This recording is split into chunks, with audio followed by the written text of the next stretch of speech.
Japanese pronunciation is going to be one of the very first things you want to study, but once you get it down, it's going to be really helpful in getting a better grasp of the Japanese language.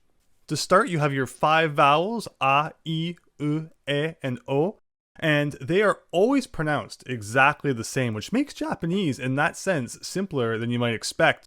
Anytime you see a vowel, it will always be pronounced exactly the same way. So get that a, I, U, E, O.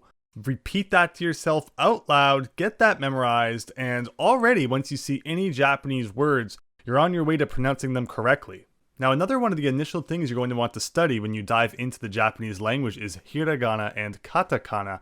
And once you begin studying these, you will have a better grasp of just how the syllables in the language are separated. And this is important because when you read a Japanese word, you really have to distinguish the syllables. And as an English speaker, when you read a Japanese word, we have a tendency to just kind of want to, mesh things together that, when read properly in Japanese, are actually very individual and distinct.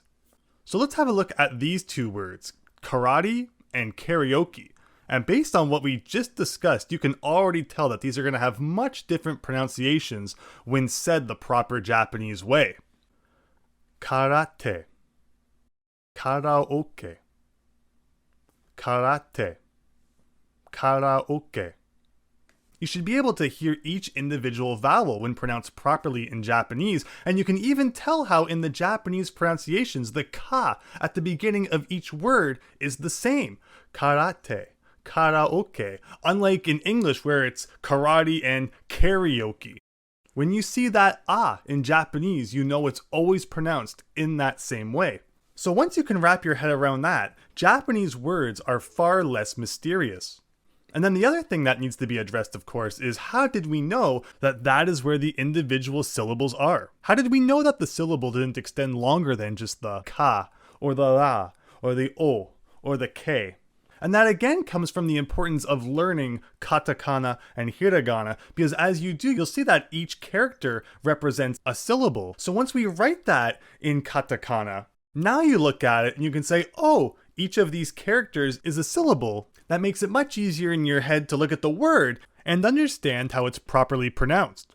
If you haven't quite studied katakana and hiragana yet though, it is definitely something to look into sooner rather than later, but an offhand kind of guide you can use for how syllables are separated in a Japanese word is to look at the vowels, and generally, every vowel indicates the end of a syllable, even if that vowel is just on its own. So you can see how in karaoke, you have the ka, ra, and then an o right after the ra.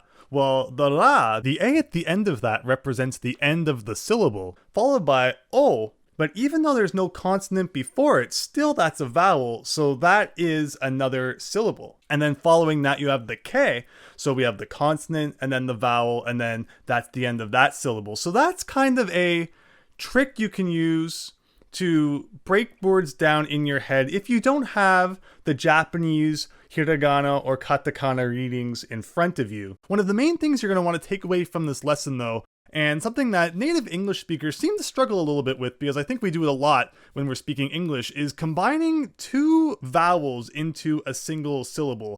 Where, as we've just gone over in Japanese, that is absolutely not the case. Every single time you see 2 vowels following each other, you have to make sure that you are separating them as their own individual syllables. You can't kind of combine them together and pronounce them as one syllable. They have to be distinct and pronounced on their own. Otherwise, the word will not sound correct in Japanese. It's not karaoke, it's karaoke. With that, I hope that you have enjoyed this guide on how to pronounce Japanese words. There are still some things which need to be discussed, however they will be in a follow-up video. However, even with just what you've learned here, you're well on your way to pronouncing Japanese words like a pro. If you would like additional Japanese assistance, please consider checking out itsudemojapanese.com. Link will be in the description, where you can get some personalized Japanese assistance and really level up your Japanese ability. Also, please consider liking and subscribing, as it will help me get more Japanese language assistance videos to you. So with that, thanks again for watching, and I wish you all the best on your Japanese language journey.